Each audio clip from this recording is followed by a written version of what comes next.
It's been 40 years since the last movie of Halloween in 1978, the original version by John Carpenter. But if you come into this time of 2018 now, David Jordan Green has directed a sequel to Halloween. But you got to realize there has been other sequels in between this time. Let me see, 1, 2, 3, 4. Yeah, there's been 7 in between from the original, from this new sequel. So it's been 9 total in this franchise for Halloween. It's a lot for one person, for like Michael Myers, but he's been like a big icon in the Hollywood industry. But of course, you got those other people like Jason and Friday the 13th, Freddy the Cougar from Nightmare on Elm Street. You got these big icons, villains, trying to make more movies. Kind of silly, but I guess people out there really love their horror movies. I used to be a big horror fan, but it's been up and down. I wanted to see this movie because who doesn't love Halloween, the first one? It's a classic film, and this one by David makes this a good classic sequel. He does a old-fashioned way with this new generation in this new one. If you guys have seen this movie, then you actually know what I'm talking about. And the acting talent in this is really good. Laurie Strode is back, which is played by Jamie Lee Curtis. And this got her big chance in 1978 to be the big screen queen. That's really cool, I gotta say. She's following in the footsteps of her mother, which is Janet Leigh, if you remember her from Psycho. She's got the talent. It runs in the family, that's for sure. And she's got Tony, her dad, who plays Spartacus in Some Like It Hot. So she's got some really good background history for her family and everything. And so moving on with the other people in this movie. She's got a great talent in this movie. Usually in slasher films, you don't usually have the best of actors, but this one really nails it really good. So David did a good job pulling a great cast in this film.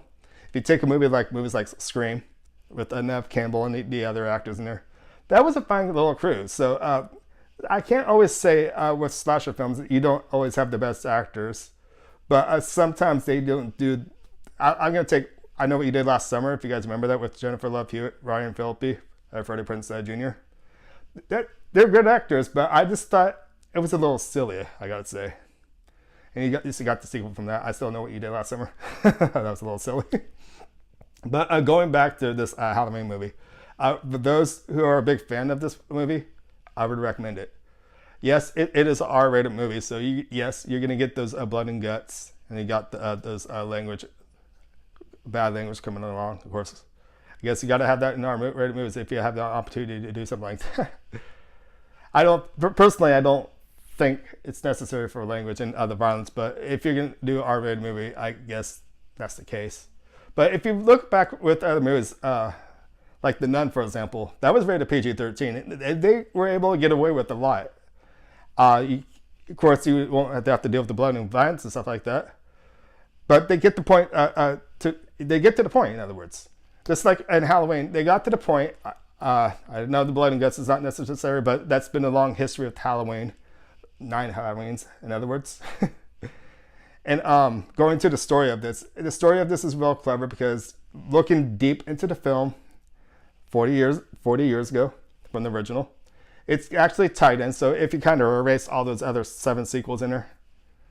It's tied in really good, and David pulls it off really good because you got these in this story. You got these reporters wanting to know Michael Myers' back history and everything like that, and they go to prison and try to encounter Michael Myers. Is that really a smart idea, you think?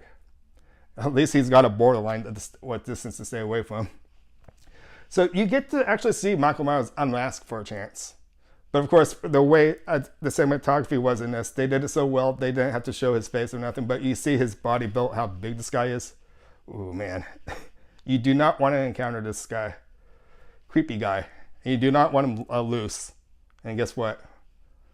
Like 10, 15 minutes later into this film, yes, there has been a prison bus accident on the freeway. And yes, prisoners escape. No, wait, hold on. Michael Myers, too. Put the town on lockdown, please. You got a person named Michael Myers? Yeah. I would not want to be in that town. And Laura Stearns is actually wanting this opportunity for him to escape, kind of, because she's got dark emotions that can make you on nerve. Just like when Michael was in jail, she had all these weird feelings and everything. But when he escapes, she thinks this is the perfect opportunity to do something. Maybe seek revenge or actually end this for once. So that's the story. And the story is actually pretty good, I gotta say. From the other sequels with the other Halloweens, I feel they were kind of there, but in David's version, this new version, he gives something new and fresh. And the talent, and that's what's so brilliant. So I would love to hear your guys' opinions out there. And before I go to, I would like to give my movie grade, which I give this movie a big high B plus, an inch closer to an A. This is a solid gold performance. I would love to see Jamie Lee Curtis try to get something, maybe like a Golden Globe or an Oscar maybe. I feel she's got a good chance or something like that MTV Movie Award. She brought a new fresh look to her role, and she nailed it really good. So I'd love to hear you guys' opinion out there. Let me know. My name is Ryan Crutch, and thank you for watching. I'll see you at the movies next time. And oh yeah, make sure you give me those thumbs up too, okay? I'll see you guys later.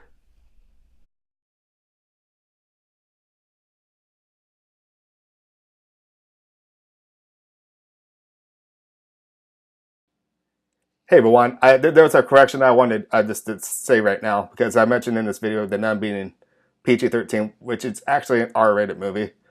I was just trying to make a point though, because most horror movies don't always need an R-rated version. I know the blood and guts and all that stuff would be fun. You got the language, you got the nudity, which in my case I don't feel like it's really needed in all these movies. So that's why there are some movies that are PG-13. So here are the list of PG-13, and I appreciate you guys watching. I caught myself right after finishing this video, and I saw it, and I had to correct myself, okay? Thank you.